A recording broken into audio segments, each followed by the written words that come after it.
بسم اللہ الرحمن الرحیم رب اشرح لی صدری ویسر لی امری واحلل عقدۃ من لسانی یفقہوا قولی۔ السلام علیکم ورحمۃ اللہ وبرکاتہ۔ اسٹوڈنٹس آج کا جو ہمارا نیو چیپٹر ہے وہ بھی بہت انٹرسٹنگ ہے۔ اس کا نام ہے ابو سفیان رضی اللہ تعالیٰ عنہ اور سرداران مکہ شاہ روم کے دربار میں۔ ابو سفیان آپ کو یاد ہوگا، ابو جہل، ابو سفیان، اور وہ ایک اور مشہور تھے، ان کا نام ہے خالد بن ولید رضی اللہ تعالیٰ عنہ، حضرت خالد بن ولید۔ تو دیکھیں ابو جہل نے تو اسلام قبول نہیں کیا تھا، بٹ ابو سفیان رضی اللہ تعالیٰ عنہ نے بھی اسلام قبول کر لیا تھا شروع میں۔ وہ بھی بہت بڑے مخالف تھے مسلمان کے، خصوصاً آپ صلی اللہ علیہ وسلم کے دشمن تھے، اور ابو جہل تو شروع سے ہی تھا۔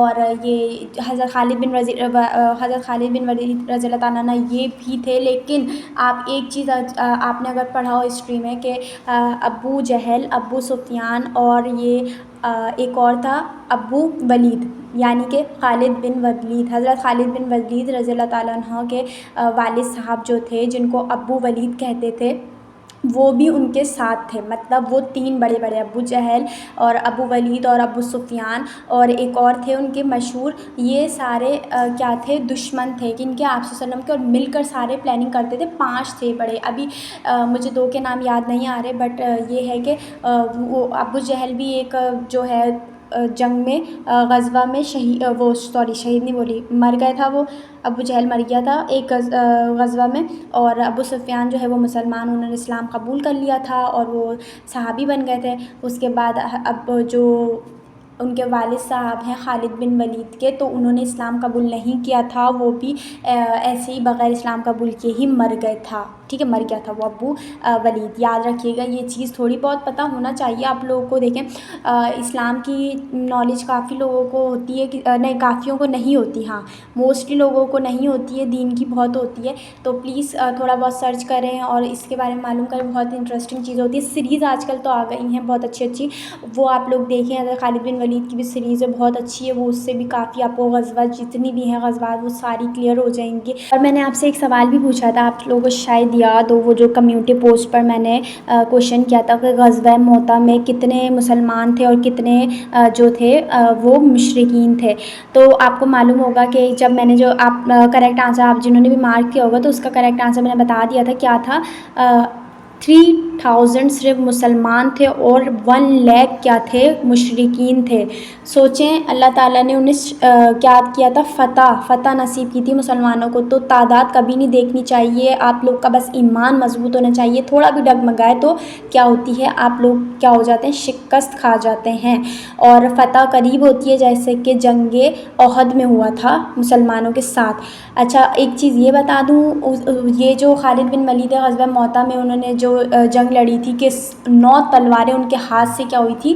وہ ہوئی تھی، ٹوٹی تھی 9 تلواریں، انہوں نے جنگ کرتے ہوئے 9 تلواریں اپنے ہاتھوں سے توڑی تھی حضرت خالد بن ولید رضی اللہ تعالیٰ عنہ نے، جس کی وجہ سے کیا ہے، بہت انٹرسٹنگ ہے یہ غزوہ موتا۔ اگر آپ پڑھیں نا کہ آپ صلی اللہ علیہ وسلم نے صرف 3 امیر منتخب کیے تھے، اور تیسرے کے بعد اگر یہ شہید ہو گئے تو آپ صلی اللہ علیہ وسلم نے فرمایا تھا آپ لوگ اپنے میں سے کسی میں سے لشکر میں سے آپ ایک چن لیجئے گا، کوئی بھی آپ کا امیر۔ تو یہ ہوا تھا، وہ تینوں شہید جب ہو گئے تھے نا، تو پھر ایک جو وہاں کے آپ کہہ سکتے ہیں کہ جو سولجر ہوتا ہے، انہوں نے بولا کہ آپ بنیں گے، حضرت خالد بن ولید رضی اللہ تعالیٰ عنہ کو کہا کہ آپ یہ کمانڈ سنبھالیں۔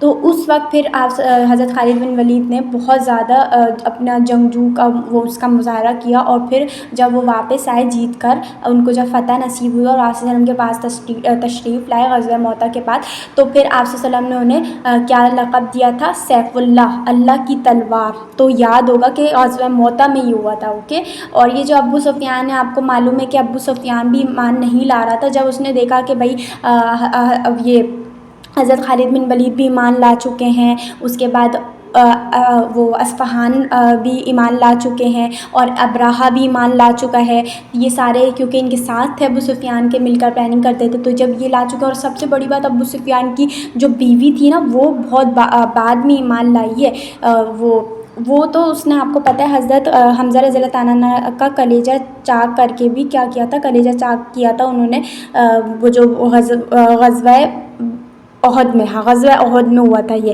تو آپ کو معلوم ہوگا۔ ان کی بیوی کا نام آپ مجھے کمنٹ میں ضرور بتائیے گا جنہیں معلوم ہے۔ تو ان کی بیوی بہت بعد میں ایمان لائی ہیں، حالانکہ ان کی جو بیٹی ہے وہ بھی پہلے ہی ایمان لا چکی تھی، یہ جو حضرت سفیان رضی اللہ تعالیٰ عنہ ہے، اور ان کی جو بیوی ہے وہ بعد میں ایمان لائی تھی اور بہت سخت دل تھی۔ انہوں نے حضرت زید رضی اللہ عنہ کو اور حضرت زید رضی اللہ عنہ تھے، ان کے ساتھ حضرت خبیب رضی اللہ عنہ، ان کے ساتھ بھی انہوں نے بہت ظلم کیا تھا۔ انہوں نے کھمبے پہ باندھ دیا تھا، اور 40 جوان تھے، 400 تھے آئی تھنک، ہاں، انہوں نے ان کو ایذا دے کے مطلب شہید کیا تھا۔ حضرت زید رضی اللہ عنہ کو تو فوراً کر دیا تھا، تو وہ اس کی بیوی نے کہا تھا حضرت سفیان رضی اللہ عنہ کی، جب یہ مسلمان نہیں ہوئے تھے، کہ آپ نے ایک دم سے کیوں مار دیا، آپ لوگ کو کیا کرنا چاہیے تھا، ایذا دے کے ان کو تڑپا کے مارنا چاہیے تھا۔ تو پھر حضرت خبیب رضی اللہ عنہ کو اس طریقے سے انہوں نے شہید کیا تھا، ان کی بیوی کی وجہ سے ہوا تھا۔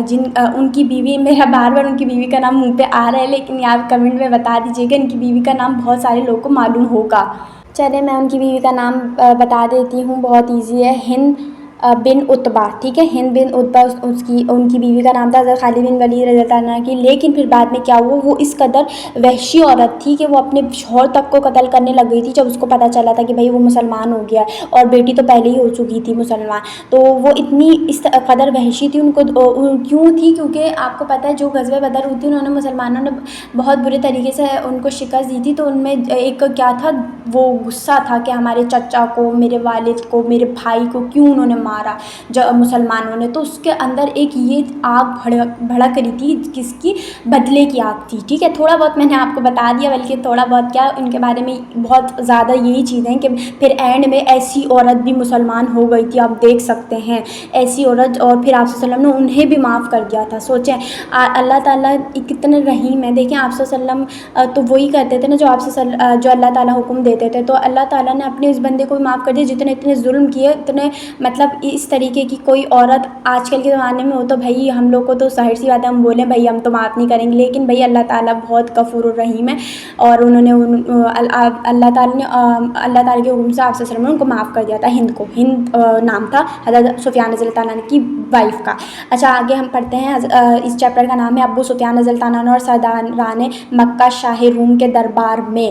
اچھا یہ روم جو ہے آپ کو پتہ ہوگا، یہ جب غزوہ بدر بھی ہو گئی تھی، غزوہ حنین بھی ہو گئی تھی، غزوہ احد بھی ہو گئی تھی، غزوہ موتا بھی ہو گئی تھی، اور بہت ساری غزوہ خندق بھی ہو چکی تھی۔ بعد میں ان کے ساتھ، یہودیوں کے ساتھ، روم کے ساتھ پھر یہ ساری جنگیں ان کا شروع ہوا تھا، جب آپ صلی اللہ علیہ وسلم کی جب آپ صلی اللہ علیہ وسلم کا وصال ہو گیا تھا، اس کے بعد بھی بہت زیادہ کیا ہوا تھا، یہ جو دعویٰ کر رہے تھے کہ نبوت کا دعوے کرنے والے بہت زیادہ آ گئے تھے، تو یہ آپ نے ہسٹری میں پڑھا ہوگا تو آپ کو معلوم ہوا۔ اب ہم یہ چیپٹر ریڈ کرتے ہیں۔ صحیحین میں حضرت عبداللہ ابن عباس رضی اللہ تعالیٰ عنہ سے مروی ہے کہ ابو سفیان رضی اللہ تعالیٰ عنہ بن حرب نے ان کو خبر دی کہ جب وہ قریش کا ایک قافلہ لے کر صلح حدیبیہ کے زمانے میں حضور صلی اللہ علیہ وسلم اور ابو سفیان وغیرہ کفار مکہ کے درمیان انجام پائی تھی، بغرض تجارت ملک شام میں گئے۔ ہرقل شاہ روم نے ان کو پیغام بھیج کر اپنے پاس بلایا۔ شاہ روم اس وقت بیت المقدس میں مقیم تھا۔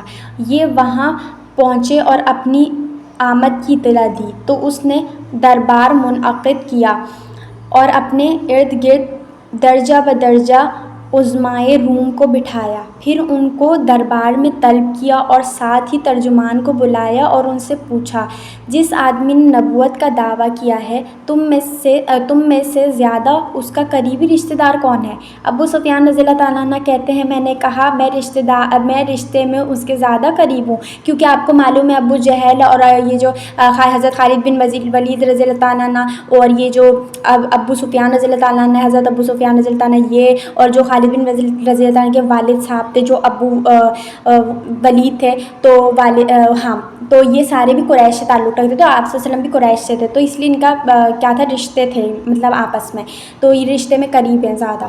اس پر بادشاہ نے کہا اس کو میرے قریب لے آؤ اور اس کے ساتھیوں کو اس کے پیچھے نزدیک بٹھا دو۔ پھر اس نے ترجمان سے کہا ان سے کہو میں اس سے اس آدمی کے بارے میں کچھ معلومات حاصل کرنا چاہتا ہوں۔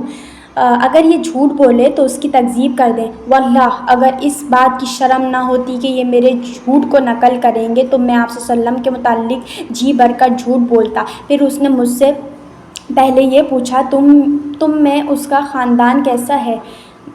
میں نے کہا وہ ہم میں سے اعلیٰ خاندان سے تعلق رکھتا ہے۔ پھر پوچھا کیا تم میں سے کسی نے اس سے پہلے بھی یہ دعویٰ کیا تھا؟ میں نے کہا نہیں۔ اس نے کہا کیا اس کے آباء و اجداد میں کوئی بادشاہ گزرا ہے؟ میں نے کہا نہیں۔ اس نے کہا کہ اس کے متبع سردار لوگ ہیں یا ضعیف و حقیر؟ میں نے کہا کم حیثیت اور کمزور لوگ اس کے پیچھے لگے ہیں۔ اس نے کہا ان میں دن بدن اضافہ ہوتا ہے یا کمی؟ میں نے کہا ان میں اضافہ ہی ہو رہا ہے۔ اس نے پوچھا کیا مسلمان ہونے کے بعد ان میں سے کوئی اس کے دین کو برا سمجھ کر مرتد ہوتا ہے؟ میں نے کہا نہیں۔ اس نے کہا کہ کیا اس دعوے سے پہلے تم کو اس کے جھوٹ کا تجربہ ہوا؟ میں نے کہا نہیں۔ اس نے کہا کیا وہ کبھی عہد شکنی کرتا ہے؟ میں نے کہا نہیں۔ ہاں اب ہمارے ساتھ اس کا ایک معاہدہ ہوا ہے، معلوم نہیں وہ کیا کردار ادا کرے۔ ابو سفیان رضی اللہ تعالیٰ عنہ نے کہا کہ اس سوال کے جواب کے علاوہ مجھے موقع نہیں ملا کہ میں اس میں کوئی خلاف واقعہ بات شامل کر دوں۔ بادشاہ نے کہا کیا تم نے اس سے کبھی لڑائی بھی کی ہے؟ میں نے کہا ہاں۔ اس نے کہا اس لڑائی کا کیا نتیجہ نکلا؟ میں نے کہا ہمارے اور اس کے درمیان لڑائی کنویں کے ڈول کی طرح ہے، کبھی وہ ہمیں شکست دیتا ہے اور کبھی ہم اسے شکست دیتے ہیں۔ پھر اس نے کہا وہ تمہیں کس بات کا حکم دیتا ہے؟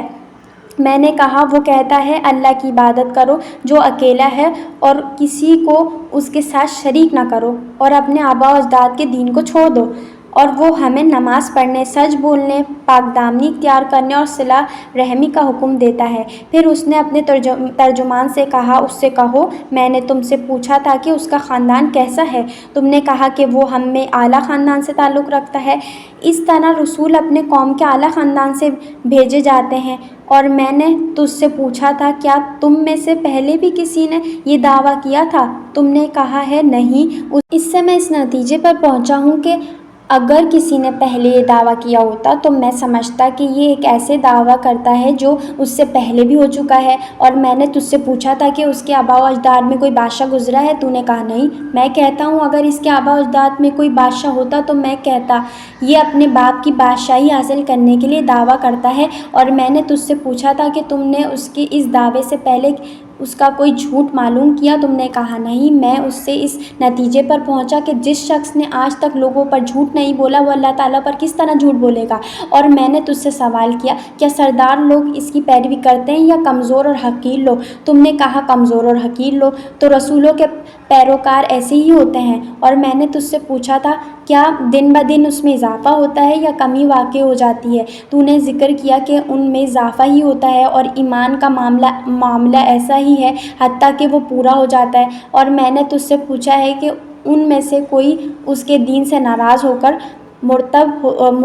مرتد ہوتا ہے؟ تو نے ذکر کیا ہے کہ نہیں، اور ایمان کا حال ایسا ہی ہے جب اس کی حالت دلوں میں روح بس جاتی ہے۔ اور میں نے تجھ سے پوچھا تھا کہ وہ غدار اور عہد شکنی بھی کرتا ہے؟ تو نے ذکر کیا کہ نہیں۔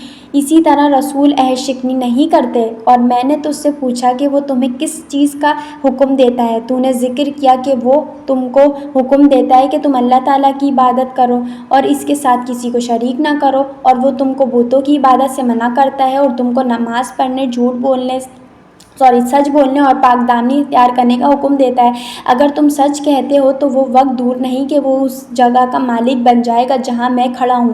مجھے یہ معلوم تھا کہ وہ پیدا ہونے والا ہے، مگر میرا یہ خیال نہیں تھا کہ وہ تم میں سے ہوگا۔ اگر مجھے یقین ہوتا کہ میں اس تک پہنچ سکتا ہوں تو میں تکلیف اٹھا کر بھی اس سے ملاقات کرتا۔ اگر میں اس کے پاس ہوتا تو میں اس کے پاؤں دھوتا۔ پھر اس نے آپ صلی اللہ علیہ وسلم کی وہ چٹھی منگوائی جو آپ صلی اللہ علیہ وسلم نے دیہہ کلبی رضی اللہ تعالیٰ عنہ کے ہاتھ عظیم بصری کو بھیجی تھی، اور عظیم بصری نے ہرقل کو پہنچائی تھی۔ پھر اس کو پڑھا تو اس میں یوں لکھا تھا بسم اللہ الرحمن الرحیم، اللہ کے بندے اور اس کے رسول صلی اللہ علیہ وسلم کی طرف سے روم کے عظیم آدمی ہرقل کی طرف جو شخص ہدایت قبول کرے اس پر سلامتی ہو۔ اما بعد میں تم کو اسلام قبول کرنے کی دعوت دیتا ہوں کہ اسلام لے آؤ، سلامت رہو گے اور اللہ تعالیٰ تمہیں دگنا ثواب دے گا، اور اگر تم نے منہ پھیرا تو یاد رکھو کہ تمہاری رویت کا گناہ بھی تم پر ہوگا۔ اور اے اہل کتاب، آؤ ایسی بات کی طرف جو ہمارے اور تمہارے درمیان مشترک ہے کہ ہم اللہ تعالیٰ کے سوا کسی کی عبادت نہ کریں اور نہ کسی کو اس کا شریک بنائیں، اور نہ ہم اللہ تعالیٰ کے سوا ایک دوسرے کو اپنا رب سمجھیں۔ پس اگر منہ پھیر جائیں تو ان کو کہہ دو گواہ رہو کہ ہم مسلمان ہیں۔ ابو سفیان رضی اللہ تعالیٰ عنہ نے کہا، جب اس نے وہ باتیں کہیں جو پہلے گزر چکی ہیں اور آپ صلی اللہ علیہ وسلم کی چٹھی پڑھ کر فارغ ہوا تو دربار میں شور و غل مچ گیا، ہمارے خلاف آوازیں بلند ہوئیں اور ہمیں دربار سے نکال دیا گیا۔ جب ہم باہر آئے تو میں نے اپنے ساتھیوں سے کہا، ابن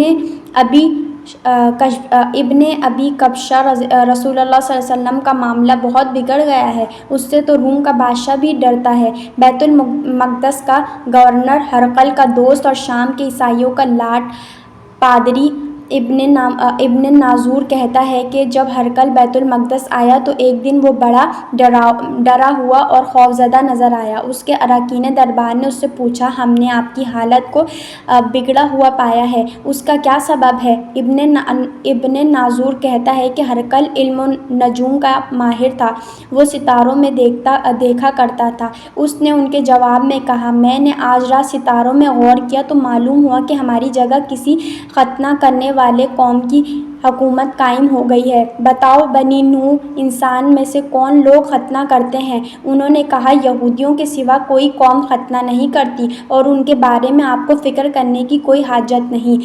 آپ اپنی عملداری کے سارے شہروں کی طرف لکھ بھیجیں کہ ان میں آباد سب یہودیوں کو قتل کر دیا جائے۔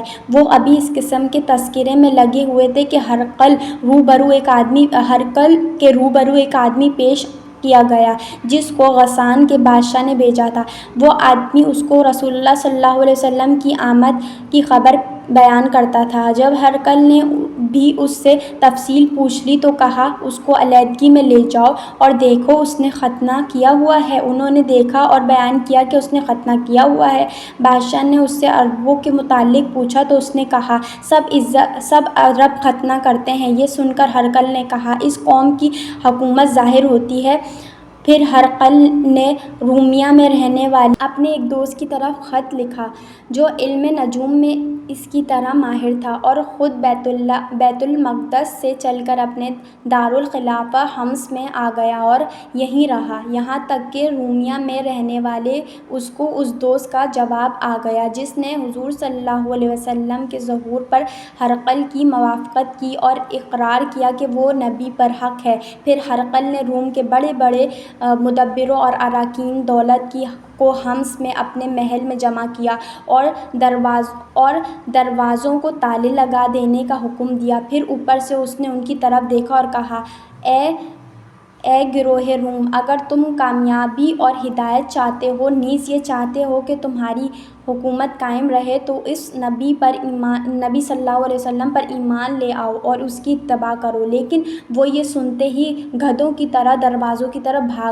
بھاگتے، مگر وہاں جا کر دیکھا تو ان پر تالے لگے ہوئے تھے اور باہر جانے کے تمام راستے مسدود تھے۔ جب ہرقل نے ان کی اس نفرت کو دیکھا اور ان کے ایمان سے مایوس ہو گیا تو حکم دیا کہ ان کو میرے پاس لے آؤ۔ جب وہ آ گئے تو اس نے کہا کہ میں نے جو بات ابھی کہی ہے اس سے میں دین کے متعلق تمہاری پیچیدگی اور استقامت دیکھنا چاہتا تھا جو میں نے دیکھ لی ہے۔ یہ سن کر وہ اس کے قدموں پر گر پڑے، اس کو سجدہ کیا اور اس سے راضی ہو گئے۔ یہاں پہنچ کر ہرقل بادشاہ کا قصہ ختم ہو گیا۔ اب نیکسٹ ہمارا انشاءاللہ چیپٹر جو سٹارٹ ہوگا وہ اولین ایمان لانے والے، یہ چیپٹر سٹارٹ ہوگا۔ امید ہے ویڈیو اچھی لگی ہوگی، اچھی لگے تو پلیز صدقے جاریہ کے طور پر شیئر کریں۔ بہت انٹرسٹنگ تھا یہ ابو سفیان رضی اللہ تعالیٰ عنہ کا جو تھا، اور نیکسٹ ہمارا جو ہے وہ بھی بہت زیادہ اچھے مزیدار کے چیپٹر آنے والے ہیں، تو پلیز ضرور شیئر کیجیے گا اس ویڈیو کو، اور پلیز ویڈیو کو لائک ضرور کیجیے گا۔ اللہ حافظ۔